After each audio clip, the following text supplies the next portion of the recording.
Again, thank you for everybody who's arrived on time. We're just seeing the numbers growing, so we'll just give a couple more minutes for some more people to arrive, and then we'll get started. Thank you.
Tihe Moriora, ena mana, ena reo, ena rangatirima, tena koto, tena koto, tena koto katoa. How am I, everybody? You're very welcome. Thank you for joining today. Today's the second day of the Digital Innovation Week that we're hosting with Amazon Web Services. My name is Brendan O'Connell. I work with AgriTech New Zealand, and in partnership with the Australian AgriTech Association, we're very glad to welcome you here today for the second set of these sessions. It's great to be able to dial in expertise from around the world, and we're looking forward to some sessions today with a focus on computer vision in AgriTech. So without further ado, I'd like to introduce Karen Hildebrand and get her to start sharing what she's been working on and what's possible with computer vision in AgriTech. Over to you, Karen. Great, thanks, Brendan. I am going to share my screen and we will go ahead and jump right in.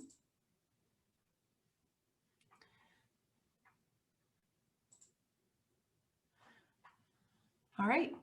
Terrific. Well, thanks for having me here today. My name is Karen Hildebrand, and I am the Worldwide Head of Solutions Architecture for the agriculture industry at AWS. I am a fourth-generation farmer myself, was raised in Morden, Manitoba, Canada, and my family all still farms there. And I'm joining you today from Minneapolis, Minnesota. I'm going to be talking about the rise of computer vision in ag tech and sharing what we're seeing happening in the agriculture industry around the world. So AWS has a wide variety of organizations that are building within the AWS ecosystem the technologies that are enabling farms and producers to be successful in delivering their products to market and making sure that the world is able to eat. And we're really excited to be providing some of the infrastructure backbone and capabilities that enable that innovation. And so I want to share with you today a little bit about what customers are doing when they're thinking about leveraging computer vision and what's possible. And I'm going to try to stay out of the marketing components of this, but really focus more on what are the services that enable your innovations. And we'll take questions at the end of the session overall. So I will transition to my colleague who is going to be giving a demo, and then we'll take questions at the end. The moderators will be answering questions in real time as well, so feel free to drop those questions into the Q&A. So agriculture is a data-rich industry, but we all know that vision really makes a difference in understanding what you would do differently in order to diagnose and make changes in what your practices are. And so really what we talk about is, how do we scale vision? How do we see things that the human eye could see, but we can't necessarily scale to the number of humans to be able to be in all locations where we want to see something? And so there's a number of different ways that that's being leveraged. And so I'm going to share just a few of those use cases to get you thinking about what is possible if you can scale vision. So in this case, if you're looking at this, you probably can recognize piglets, and you're going to probably be mentally counting them, or if now after I've mentioned that you're going to start counting them, because you may think I'm going to test you on that, which I'm not. But you would be thinking about, what are the direction that these piglets are moving? What's the size? What might they be doing?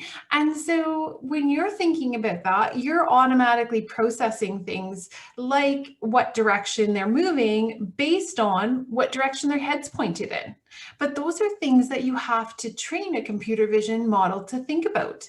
Originally, you may have thought, hey, let's put a bounding box around that entire pig. And certainly those are use cases that we learn through experience.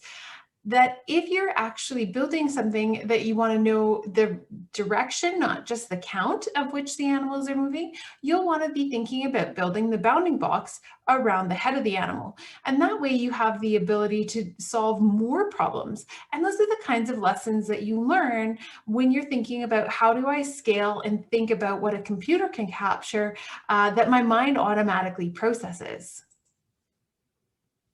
Another example of that ability to scale is really thinking about what our customers have shared in some of our more recent media series. Hector was a guest on one of our Twitch episodes and was able to share how they were thinking about using computer vision when it came to apples, and understanding what are the size and the dimension of the apple in order to maximize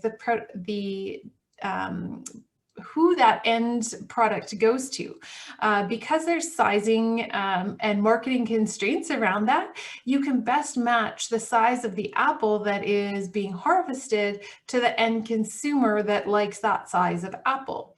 And so it's a really unique application that they were able to build of computer vision, and really thinking, when I have that bin of apples, how am I able to determine what are the sizes? And so it's a really a fun visual way to see just that difference in apple size in that specific bin.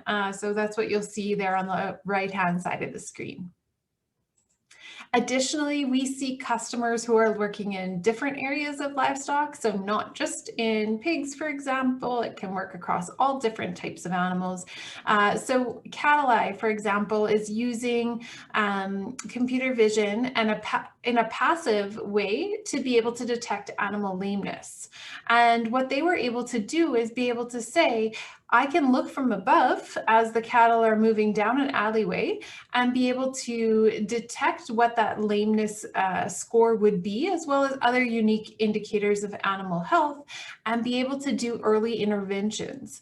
And by being able to do that, they're able to keep the dairy herd more productive because they don't have lameness, but they're also able to share that all the way through to the end consumer, which was really critical in their being able to be transparent with the supply chain and the end consumer that wants to be able to feel that the animals are raised in a happy and healthy way. Additionally, there's other applications that we're seeing of computer vision where it's in crops themselves. And in this case, it's actually detecting the pest, understanding what pest it is, and then doing pest pressure. So what is the number of pests that are detected on a leaf, for example? And this is just a simple training data set, and I'll actually walk you through how this was done. This is a Bertha armyworm, and we are able to build a model using Amazon recognition custom labels, and then be able to quickly train that to determine not only what type of pest it was, but again, count the number and the prevalence and pressures. And finally, we all know that the world changed this year. And additionally, there are capabilities in computer vision that are really important, knowing that agriculture is an essential industry and making sure that food is continuing to be processed and is arriving at consumers' tables. Now, certainly, this is a marketing slide, so I understand that these people are not 6 feet apart. But when we're thinking about this particular application, it is able to detect if there is the use of personal protective equipment. So in a processing facility, are the masks on properly? Do they have their gloves on? Are biosecurity measures being followed? Those are the types of problems that can be solved. Again, this is a particular application within Amazon recognition. So we typically like to ask at AWS, what could you do if you had this ability or if you had this information? And so really, when we're thinking about computer vision, we often ask, what could you do if you could scale your eyesight? What are the problems that you could solve if the constraint of being able to actually physically go there and see with your own eyes was no longer a blocker? And so now I'm going to give you an eye chart. No, but in reality, this is a great visual of talking about the breadth and the depth of the features and functionalities that you can use within the AWS stack in order to make your idea come to life. And so you'll see right in the middle of the stack, we've been talking about IoT this week, and we'll continue for the rest of the week talking about IoT. So right in the middle in bright pink is your IoT services. And again, I won't go too much in depth there because I will go a little bit further on it on the subsequent slide. But you'll see as you move to the right that the machine learning stack is right beside IoT, because often what customers are trying to do is use IoT to scale and get more information, either at a greater frequency or lower latency, or to enrich data that they already have. And really that is to enable machine learning and artificial intelligence, being able to scale what you can see and then automatically detect what you're going to be able to do with it. So I'll talk a little bit more about that stack again on the next slide. But as you move to the left-hand side and you're getting into the kind of orangey yellow section, that's where you're thinking about how am I going to deliver this insight to the end user? And so in that case, that's where you're thinking about mobile services. How can I make sure that this is something that I can put in the hands of my users immediately, that they can authenticate, that I can make sure that they have access to the right information, but that they are able to do that on whatever device that they may have in their facility or in their hand. For your developers, we also want to make that really easy. So we have DevOps capabilities, and particularly when you're thinking about agriculture, you're thinking about how can I scale up and scale down really effectively. And so when you're thinking for your DevOps pipeline, you're probably thinking about a microservices architecture and containerization. That way you can scale based on the times of day or times of year in which your workloads are really big, and then scale right back down when you don't have to have that capacity. And that's the key benefit of the cloud, is that you don't have to have that capacity all the time. You can scale based on when your workload requires it, and then don't pay for when you don't need it. From an analytics standpoint, there's a full stack of analytics. And when we think about analytics, it's not just the visualization layer, which we certainly have visualization capabilities with QuickSight, but it's also things like your ETL layer. And services like AWS Glue enable you to automate your ETL layer with schema detection. A really cool new feature is that as it automatically detects your schema, it can also monitor your schema over time and become self-healing if your schema changes and new data is coming into the existing ETL pipeline, which is really cool. Having worked in data engineering, something that makes a huge difference in being able to simplify your ability to ingest the data. We also have a lot of streaming data ingestion, especially when you're thinking about IoT, and that can be everything from a managed Kafka service all the way through to Kinesis data analytics and thinking about Kinesis Firehose. So there's a wide range of possibilities of how to make your application come to life. In addition, we have the infrastructure that allows you to scale that globally. So you can be thinking about the different regions and availability zones that are going to enable you and your application to have low latency for your customers, regardless of where they are. We have the key infrastructure that you would typically think of when you're thinking about infrastructure providers: that compute, the storage, the networking, and the database that's going to make your idea come to life. And most importantly, in agriculture, there is security. And we have a shared security model at AWS, which means that we'll secure the cloud and you choose how to secure the data and your applications inside the cloud. That gives you the ability to choose how your data is accessible. If you have a public-facing website and a public asset, you're going to be able to choose how you want to have that data stored versus that you want to have secured in ways that are encrypted. All of those are features. Really exciting to see some of the new innovations of using ML in automating your security features. Again, kind of back to that DevOps pipeline, using Amazon Inspector and Amazon Macy, really thinking about how to automatically detect if there's any security risks and then mitigating those and helping you understand what those risks might be. And then finally, management tools. We all need to know how much we've spent and what our budget is. And those are the kinds of things that are built in and help you to understand what your infrastructure environment looks like. So let's go on into what that looks like specifically for IoT, ML, and AI. I'm not going to go too deep into this because, again, I think the really key pieces to highlight are use cases within agriculture. So services like AWS IoT Sitewise are really great fits for if you're thinking about a factory floor or a processing floor where you have tooling and you want to be able to do side-by-side site comparisons and understand the operational efficiency. You may be thinking about, how do I defend the devices that I have in the field and make sure that they're sending me the data at the rate that I expected when I deployed it, and that the security configurations are the way that I had expected, and making sure that my IoT devices are not participating in other nefarious activity like DDoS attacks, making sure that your devices are secure, and really making sure that you're a good steward of the devices that you are putting in a field.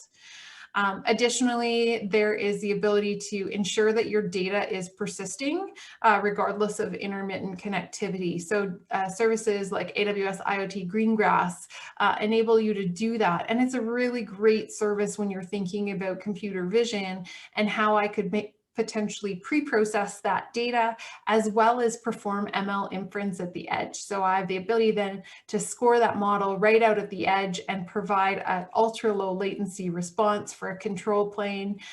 So if I'm thinking about what weed I've detected, how could I spray that weed immediately? If I'm thinking about whether there's a animal that needs a vaccine that just passed through a head gate, I have the ability to either close that head gate or let the animal pass, depending on what that scoring model looks like. So those are some of the ways that could be used. And then over on the right-hand side is really the services. And we talk about those as kind of a three-tier cake. And at the top of the cake, we think about what are the managed services. So the models are all pre-trained, and it is a easy integration for me to be able to leverage that pre-built service and really be able to bring my idea to market really quickly. At the second layer of the cake, we have our integrated development environment, which is Amazon SageMaker, and it has a number of key capabilities like ground truth that are already built in and that help to build your computer vision model. And then all the way down at the bottom of the cake, if you want to, you can be training directly within the frameworks themselves. And whether you want to use a service like EMR, or you want to make that a fully containerized serverless function where you're using Lambda, those are all options that you have within the AWS stack. For those of you who like to see a reference architecture, I am not going to dive too deeply into this one. There are multiple reference architectures for agriculture that are on the AWS Architecture Center. In this case, it's really explaining how you could do that livestock counting at the edge. So what we were able to see there in the pig counting as well as the cattle movement. This is really focused on helping builders to build and laying down the architectural patterns that enable you to build more quickly. So let's take a little dive here into what Amazon Recognition is. So with Recognition, you can go directly into the console and try a demo. In this case, I'm going to actually upload a picture, which is my corgi, and he's out in the wheat field. And these are the types of automated models and responses that I would be able to get. So in this case, it detects that I have a dog and it sees that it's in wheat. I'm also going to try here and upload. I was actually at a vet school, so it detects it as a cow. Just so you know, this is actually not a real dairy cow, but it has that ability to detect those basic levels of responses. And this is just out of the box recognition.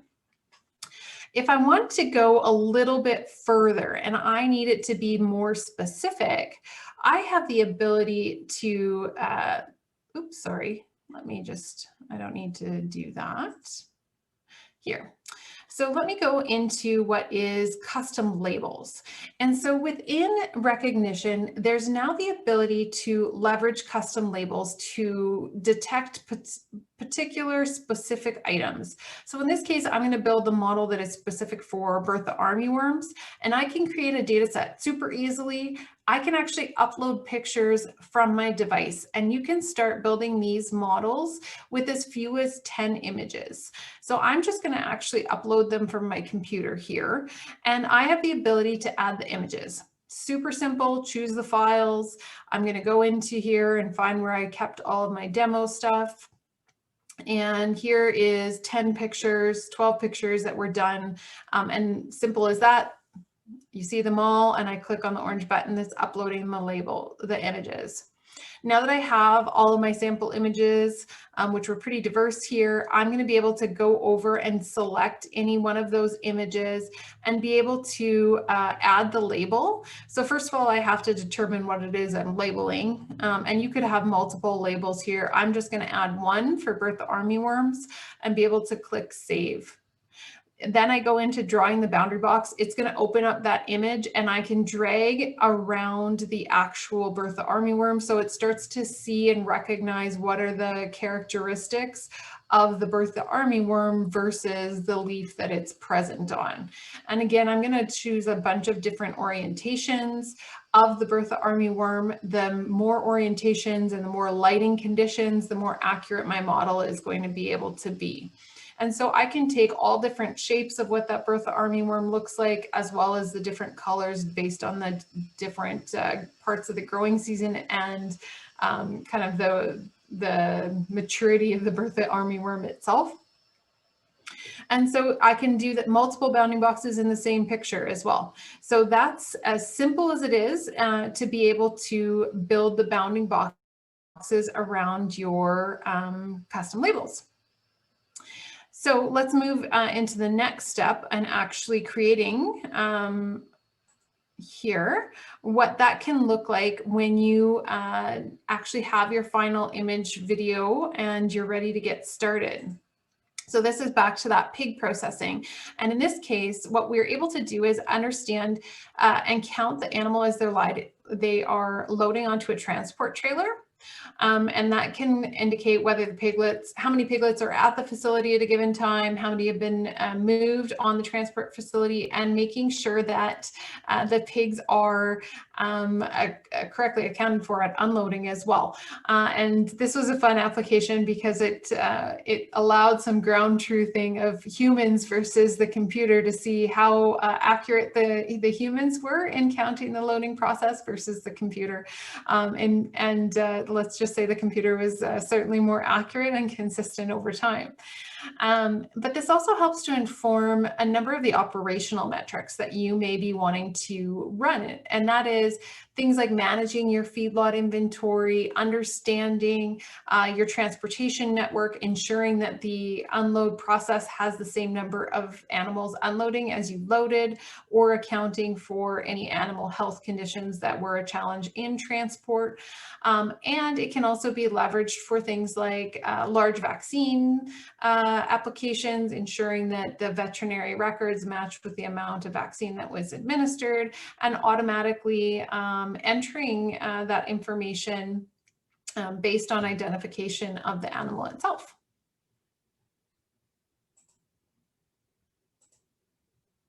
So we talked a little bit about different use cases and what those look like depending on different agricultural practices. We want to make sure that we expand what agriculture all looks like, and we recognize that it's a pretty broad spectrum of what's possible. And so we have also seen many of these same computer vision capabilities applied also in aquaculture.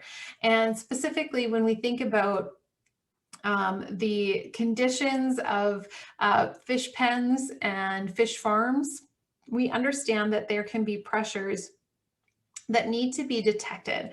And Aquabite has developed a really unique way of being able to count salmon lice and detect that. Previously, it was sampled within the fish pen, and what they've been able to do is actually be able to scan a much larger percentage of the overall population in the pen. And because they used ground truth from expert fishermen to develop their original computer vision model, they can understand what a salmon lice looks like on the salmon itself. And so as as the fish swim by and they capture the imagery, they're able to use that ground truth that originally built the model in order to detect and count the prevalence of lice in the pen. Additionally, a really neat use case when we're thinking about automation and the integration of robotics is BeeWise. And they've approached their problem really thinking about how they could create an end-to-end solution that thinks through not only the data capture, but what are the actions that would be done. So in this case, they built a physical bee home that allows an end user or a beekeeper to request a scan of the frame. They are able to use computer vision and process what the scan of the frame is showing them, and use robotics in order to perform veterinary applications and early interventions to prevent colony collapse. It's a really key application when we're thinking about the amount of agricultural produce that requires pollination by bees. So over 70% of the world's tree nuts and agricultural production require pollination by bees. And globally, we see colony collapse between 30 to 40%. So a really critical application and unique way of rethinking a traditional approach to beekeeping. So if you are wanting to learn more, you want to get started building, we wanted to leave you with some resources and ways that you can continue to connect with us. So on Twitch, every other Thursday, we have a live stream that features agricultural customers. It's called All in the Field. It will be live this Thursday, and we are actually speaking to an Australian customer, Cirrus Tag, who will be telling us about their satellite-based ear tags and how that has been used in cattle and is continuing to expand into other types of animals, as well as companion pets. So it'll be a really interesting episode episode on this Thursday, but you can also see the 5 previous episodes that are all available on Twitch or on YouTube. In terms of reference architectures, you want to get started building. I mentioned that we have the reference architectures that lay down the architectural patterns and the services that you can use to get started and help accelerate your design. And you'll see the listing here. You can search for any of those on the Architecture Center or on your favorite web browser and be able to access those architectural patterns. And then finally, I know given this specific time in the world, it's important for us to continue to think about how we can scale personal protective equipment and how that can be used to make sure our essential industries stay open. So Amazon Recognition and the personal protective workplace safety capabilities, again, are leverageable by any customer to help accelerate their time to market. And with that, again, I'm going to hand it over to my colleague who has a very cool demonstration to share with you today. But if you want to get in touch, I do want to leave you with the ability to find us by email. You can also make sure you can connect with us with #AllInTheField or ask an expert. We have continued slots available for today and tomorrow if you would like to meet with the agricultural experts at AWS and ask your questions to make sure that you have that great connection point. And so with that, I'm going to hand it on to Stefan to take us through the computer vision fruit type identifier that he will share with us today.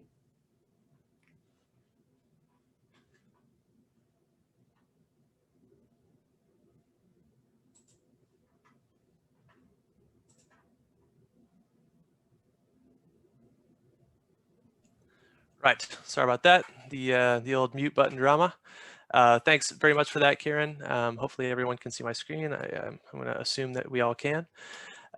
Right, so as Karen mentioned, so my name is Stefan Merton. I'm a principal solutions architect with Amazon here based out of Wellington, New Zealand, and I'm aligned toward helping startups in New Zealand grow and scale faster. And so I'm going to be talking a little bit about some of the services that are relevant to computer vision and AgTech. And then I'm going to be going for the epitomous and always humbling live demo of a kiwifruit classifier that I've built using some of the tools that Karen outlined in her presentation. Sweet. Cool. So these are kiwifruit. If I were in person, I would ask people to shout out what the different types of kiwifruit that we have here are, but I can't really. So these are basically a golden kiwifruit and what I'm told is a Monty kiwifruit. I'm no expert, I would defer. And so I'm going to go through first some of the basic concepts of computer vision. Computer vision is one of those things like AI, ML, big data, IoT, where it can seem pretty complicated and difficult to understand. And when you lift the bonnet on these technologies, there is a lot going on. But when it kind of comes down to it, the concepts are relatively simple. And so I'm going to go through, there are a couple of workflows that are common in computer vision, and those are sorting workflows and counting workflows, and then mixes of both. So for the first one here, you have these two kiwifruit. You have, again, the golden on the left and the Monty on the right. And so I went ahead and trained a model that basically says, okay, in this scene, are these kiwifruit or not? Which is pretty simple. And it's kind of like the hot dog, no hot dog thing. And so the model basically says, okay, in this scene, yes, I'm 99% certain that this scene contains kiwifruit. Cool, easy. So moving one step further in complexity. So same thing, I trained a model and I said, okay, rather than just detecting if there are kiwifruit in this scene, I want you to tell me what kind of kiwifruit based on those two classes, which are golden and Monty. And so again, the machine says, all right, I'm looking at that. I can see that those kiwifruit are a little bit hairy, and they're the the color and the calyx tell me that it is a Monty kiwifruit, and I'm 99% certain. So again, kind of a sorting at the scene level or at the image level.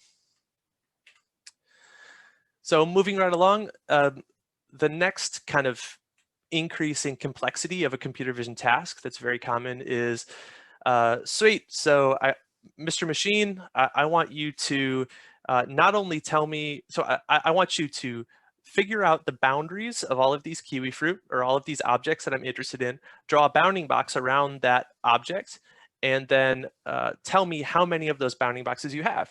So in this image, it says, okay, cool, I've got 6 things that kind of match my definition of kiwi fruit. I'm 99% certain on each. Therefore, I have 6 kiwi fruit in this image. Bob's your uncle, good deal.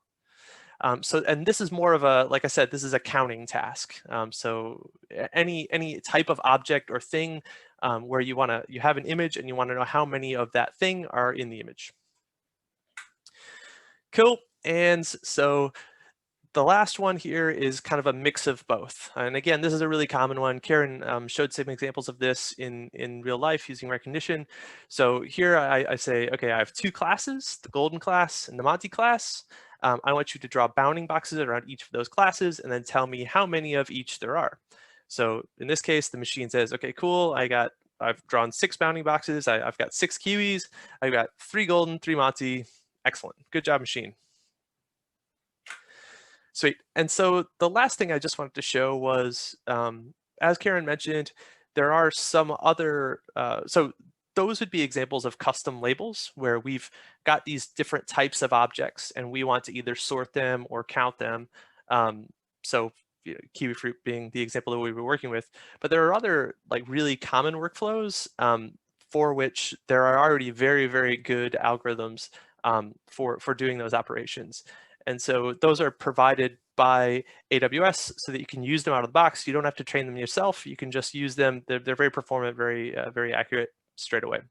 So an example would be, do any of these kiwi fruit have PPE? So you've got Mr. Kiwi Fruit there with their hard hat. Another one would be, are any of these kiwi fruit, do we need to put a parental advisory, or are they explicit in some way, not fit for minors? That golden kiwi fruit there is one example of that, obviously. And then third, there's even one that's pre-trained on for celebrities. So are any of these kiwi fruits are well-known celebrities, like maybe Sam Neill or something? Cool. Sweet. So Karen went through some of these. This is just, before we get into the demo, a little bit of an orientation as to what services I'm going to be talking about and how they relate to how we at Amazon think about our AI ML services. So we basically think of that in 3 layers. So at the bottom, you have machine learning frameworks. And so this is where machine learning researchers and data scientists often spend most of their time. So it's working at quite a low level where you have access to all of the knobs and levers of tuning your models and building out your models. So some of the common frameworks that we might find here are things like TensorFlow or Keras. Scikit-learn was where I got started on this stuff. PyTorch, and so this is most fit for people that have a pretty deep background in machine learning and data science, and requires quite a bit of training and context to get going. So one level above that, we have our machine learning services. And so this is the layer where AWS has assumed responsibility for some of the undifferentiated heavy lifting of things like distributing a training job across lots of different machines, or hosting models at scale for inference, which is basically doing predictions from a model, so that can scale up and down based on demand, or monitoring the performance of our models to make sure that when they're getting new types of imagery, their accuracy isn't drifting over time. So a lot of those tasks that can take a lot of time and are pretty easy to automate, this is kind of the layer where that lives. And so SageMaker is the service that's most synonymous with this level in the AWS machine learning stack. And again, you'll mostly find that there are applied data scientists here, or kind of machine learning people doing machine learning in industry here. It still requires a background in machine learning and quite a an understanding of some of those data science concepts, but it is at a higher level than the framework level. And then thirdly, at the very top, we have our AI services. And so these are an even higher level of management and kind of abstraction away from the things at the framework level. You're not going to be building out the architecture of a deep neural network here. This is where you're kind of going to, these services relate to like common machine learning AI workflows. So for example, you have Textract, right, which takes text in an image and then is able to extract that text so that you can use it in a kind of a programmatic way. Or speech. So if you have an audio file and you want to transcribe that into text, there's a very, very good model and a very good API for working on that. And in our case, these are the two services that we're going to be using in the demo. So on the top there, you have recognition, which, as Karen mentioned, is kind of a higher level AI service for doing computer vision. And we're going to be using custom labels to train our kiwifruit classifier. And in the ML services layer, we have ground truth, which is really useful for labeling and annotating imagery so that we can build our custom models. Cool. So just one slide here quick on SageMaker ground truth. So as I mentioned, one of the most painful tasks for a data scientist is often annotating and labeling imagery. So I've spent myself many, many hours drawing bounding boxes around pests and blemishes on apples and all manner of things, which is super fun. But if I can chop that task up and feed it to my colleagues or especially people that know more about what they're labeling than I do, then I can focus on doing the data science and building out models that are performant rather than kind of trying to gain that depth of knowledge that comes with working in the field or being a practitioner. Yeah, so it's a bit better use of my time. And then feeding those labeled images into a model so that I can generate this computer vision model and serve it in a way that's kind of useful at scale. Cool. So as I kind of mentioned, these are just examples of what that looks like. Karen went through these as well. So you have scene detection, bounding boxes, that semantic segmentation, so overlaying a mask over an object that's detected, and then the custom labels, of course. So it's demo time, or almost. So what we're going to be doing, so this is kind of, I saw there was a question in the chat about an end-to-end workflow for doing computer vision in AWS. And that's what we've done in this demo. But I just wanted to break out some of these steps so that it's super clear, like what was done prior and what was involved in building out this demo. So first of all, you have to, of course, gather images or video of the classes that you want to identify.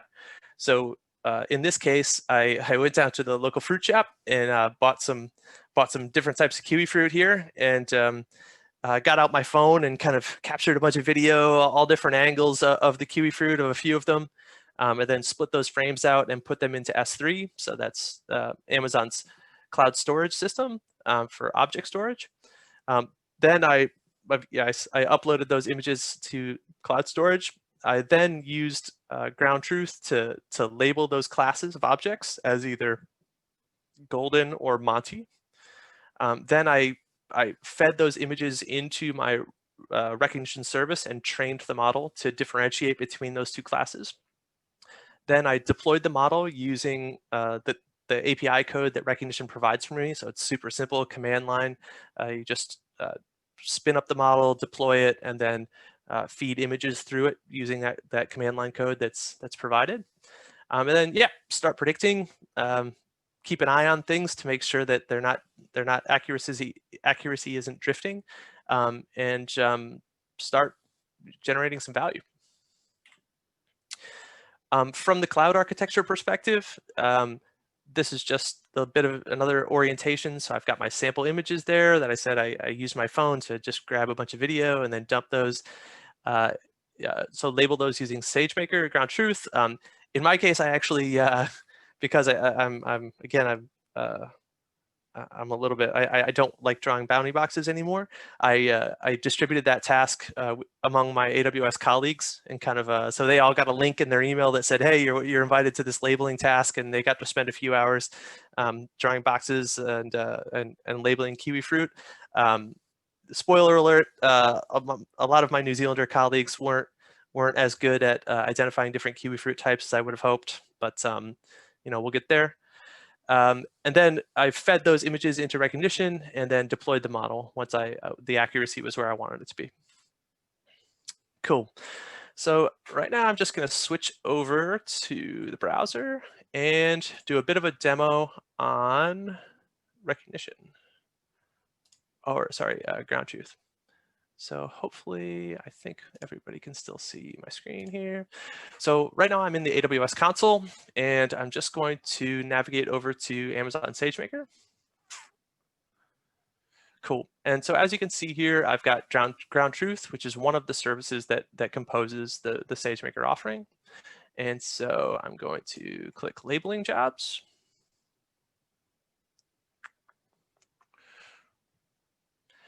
And cool, so as you can see, I've got a few different labeling jobs here for kiwifruit, and it's as simple as just clicking create labeling job. I'm gonna call this kiwifruit classifier. That's good enough. Demo, spelling's not great. Automated setup for my input location for my data. I'm just going to select, oh no, kiwifruit demo, choose data type. So these are images that I've split out from their frames. IAM role, I just use the default IAM, and then complete data setup. So that's going to go ahead and validate all this stuff to make sure that it looks okay, that the images are of the right type, et cetera, et cetera. So going down, these are some of the different kind of like types of computer vision workflow that I mentioned. So in this case, I'm just going to do the classification at the scene level. So, is it in this image, are there golden kiwifruit or are there Montes? Cool. And go to next. And so this is one of the coolest parts about ground truth in my book. So, as I mentioned, I distributed this labeling and annotation task amongst my colleagues, much to their chagrin. But one could also distribute this for training with using Amazon Mechanical Turk, which is basically crowdsourcing that labeling and annotation. Or I could use a vendor-managed labeling service. So in this case, I have a team, my team of AWS colleagues called Stevo. I can do a few things to set this up, but not going to at this time. And so then I'm going to put a bit of a description here, label the kiwi fruit. And I'm going to say the two labels that we can choose from are golden or Monty. Cool. And then create. And so what this will do is create this labeling job, send out the emails to all of my designated labelers, and they'll go through that task, create those labels, and then I'll be able to kind of track that over time to know who's being productive and who's not. Cool. So going back over here to my slides. Right, so at this time, I've got my sample images, I've got SageMaker Ground Truth, I've got my experts who are doing my labeling, and those labeled images are going to be filtering into my S3 bucket over time. And so once that's complete and I have plenty of images to power my model, it's time to go back over to recognition. So I'm just back here in the console and I'm going to Amazon Recognition. Cool. And as Karen did, I'm just going to go to use custom labels and projects. And so here I'll create a new project, which I'll call kiwifruit classes. Create project. And I'll grab my, so I've already got my data set here called beset2, and I'll train new model. For those that can hear in the background, I have a couple of sick kids at home, so they're screaming that the TV turned off, but she'll be right.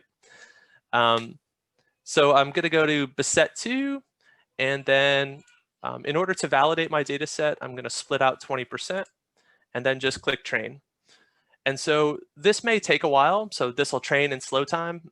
It might take up to a few hours. In my case, I have, I think, like 4,000, 5,000 images, so it takes about an hour. But at the end of that process, I'm just going to have this. So this will tell me the performance of my model. It'll give me the code that I need to deploy that model and analyze images. So it's super easy. Cool.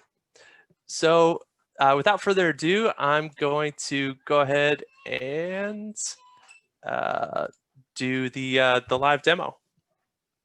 So cool. So I've built a little script here that basically, so this script basically just captures video from my webcam and references that against the API that I've trained in recognition.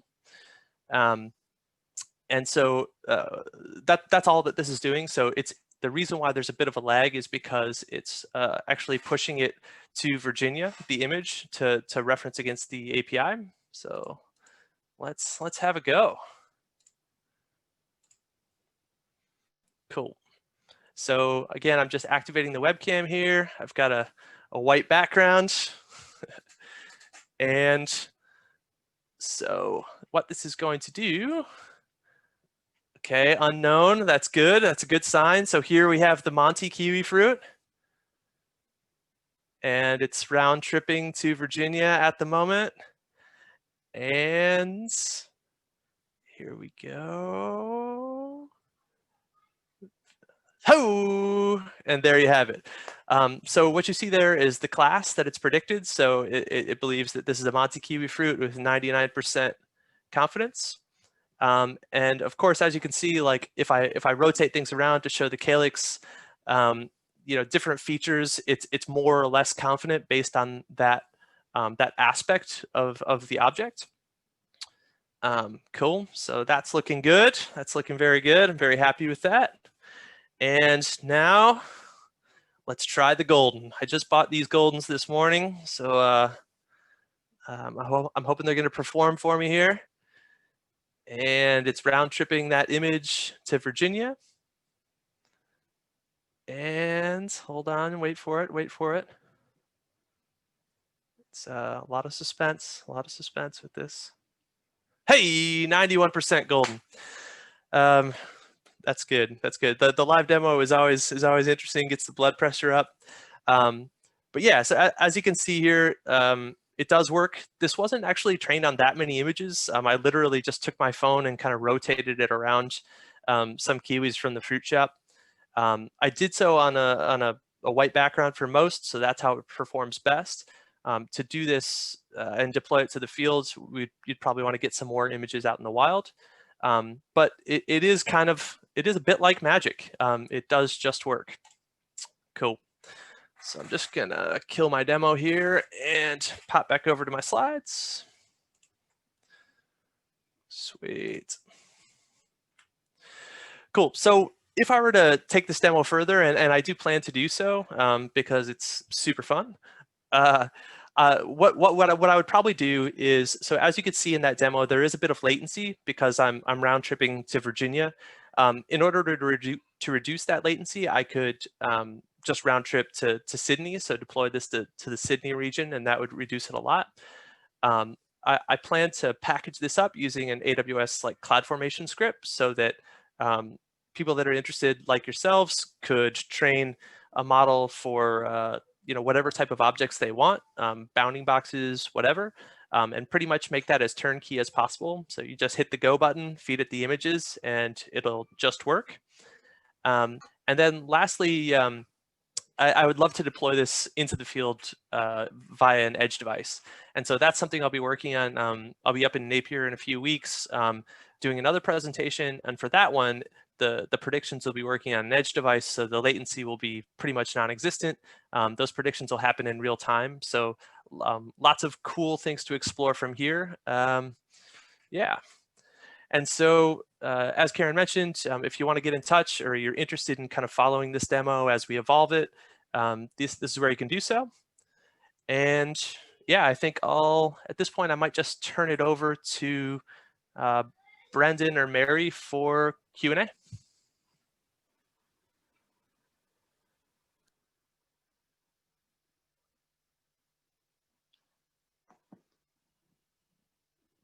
Hey, Stefan, I think that is one of the bravest things I've seen online for quite a while. Doing not only a live demo with files shooting back and forwards to Virginia, but also doing that with kids screaming in the background with the TV off. That is true bravery. So well done, well done. Excellent demonstration. Thank you. Thank you, Karen and Stefan, for some really great insights today. I think questions are currently being handled in the chats.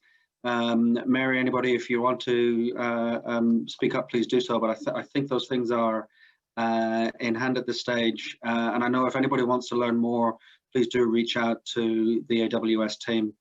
I think today's session has been fantastic. I mean, computer vision and image systems, one of the great things about them, of course, is they can be used for so many different applications, which is what we're seeing today. It really is sort of the democratization of a lot of capability. And I think we're going to see more and more on that. We're seeing it across a lot of AgriTech innovations now from New Zealand and around the world, and I suspect we'll see a lot more. So thank you very much to the AWS team for sharing that today. Yes, this is Daniel O'Brien here from the AWS team. There's a question that's in the chat that maybe Stefan and Karen would like to take, because I think it's quite relevant, and I'll just read it from Nicholas. Why is this live demo going all the way to AWS in Virginia? Can't you provide a closer center with less latency? Do one of you want to take that question? Because I think it is quite a relevant one. Yes. The answer is yes. So my understanding, so the custom labels feature is available in US East 1, the region where I was demoing from at the moment. It will be in Sydney soon, but yeah, the answer is yes. The latency can be reduced if you were doing this outside of a demo. Yep. Thanks, Stefan. And obviously, once it's deployed to the edge, the latency is reduced even further, right? And that's something you're looking at too. Fantastic. So you can take out those risks, but you can't really take the risks of children with TV going off in the background. So there's some things you can't cater for, but obviously you've got other things in hand. Well done, Stefan. Thank you. Yeah. I definitely thought that Octonauts was going to be running, so it was going to cover me through the demo, but I guess I miscalculated on that one. Yeah. Well, again, thank you to the AWS team. That's been great session again today. Looking forward to tomorrow's sessions, which start at 11 in New Zealand time, 9 o'clock for some of you in Australia, depending on where you are in Australia. The emphasis for tomorrow is in automation and smart processing. So again, thank you to our Australian AgriTech Association colleagues who've been spreading the word there. We look forward to more work with you guys. We do have a couple of other events in addition to the sessions tomorrow. We have some webinars on next week looking at the investment scene in AgriTech around the world. There's a lot of activity driven by technologies like this, and so it's great to look at where that investment is going. And also, as we're here celebrating innovations and looking about what's happening here in New Zealand and around the world, remember that the Field Days Innovation Awards are getting into place. It's time to start thinking about your applications for that and sharing some successes. So thank you again for dialing in today. I keep on saying dialing in. I don't know what that means anymore, but here we are. Great to have you all on board. Look forward to seeing you at tomorrow's session as part of this Digital Innovations Week. And we'll speak all again soon. Thank you.